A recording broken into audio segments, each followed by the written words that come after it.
Thank you so much for joining us. I'm Ashley Evans. Today we're exploring the cutting-edge world of incentive program design, where modern techniques are reshaping how businesses engage their teams and drive results.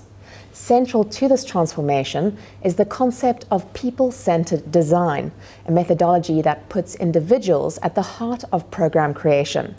Joining us to unpack this approach is one of the most experienced program designers in the industry, Jean-Claude Latter, Sales Director at Achievement Awards Group.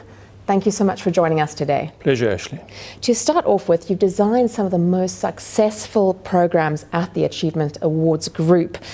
How has your approach to program design evolved over time? It's been quite interesting. It's an interesting journey. When we started, it was more of a do this, get that type scenario, very transactional in approach. It's evolved into a more relational approach, and I'll expand on that a little bit more. But what has come to bear is that we have incorporated sort of gamification principles now into design, where you bring elements of novelty and surprise into the design. We've evolved into what we call people-centered design approaches. We followed that in terms of design thinking, and design thinking says where you look at what is now, what if, that's the blue sky thinking, what wows and what works. So we've gone one step further and included the people-centered concept in that, where we try and understand what people are thinking, feeling, doing, saying, and looking at the emotional intensity. And how do you clock into that emotional side of a client? It's through the consulting elements. You've got to understand the people that you're designing for. The elements that you put into the program, you've got to understand the triggers of what triggers the emotional intensity. We have a framework that we use, and tried and tested framework, but it's all about understanding who you're designing for, what is meaningful and motivating to them as individuals. Now, rumor has it that when you have a first meeting with a client, you don't present at all. I hate presenting because what are you presenting, first of all? And I always take or use the assumption that I only have 20 minutes with this individual, and I want to use my time the most effectively as I can. I want to be able to share insights, industry trends, my experiences, understand what their challenges are, because what am I presenting? If I'm presenting corporate credentials and capabilities, it's all about us. It needs to be about the client. And that's why I hate presenting. I want to rather become a trusted advisor.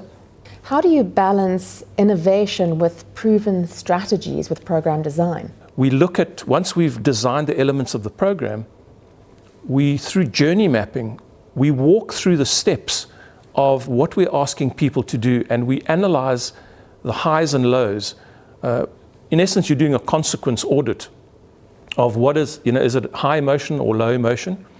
And where it's low, we try and become more effective and create that, and innovate to create that better experience for people. We want to take it beyond the zone of normal. We want to be remarkable. I imagine an important factor that you consider when creating programs is creating programs that evolve with the client's needs over time. Yes. How do you take that into consideration?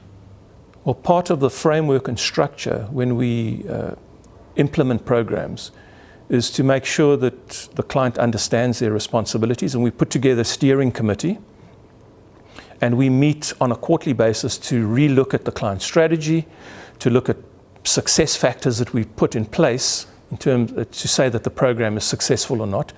But on a day-to-day basis, the program moments of truths, as we call them, are managed by the client service team, who monitor and measure the effectiveness of the program, and they are in daily contact with the client. They also feed back and give feedback to myself or the account director in terms of what is going wrong and what needs to change, and then we meet with the client. So we're always one step ahead advising clients and making sure we understand their strategy. And if we find something happens in the industry, a new trend creeps in, well, then we share that with the client as well, that may impact on the program. It seems like a big challenge must be understanding the people that you're trying to motivate and change. On a very micro level, can you explain to me how you go about understanding them? It's important to be empathetic and sort of understand the personal side with the individual that you're designing for, so that you understand what motivates them and what is meaningful for them.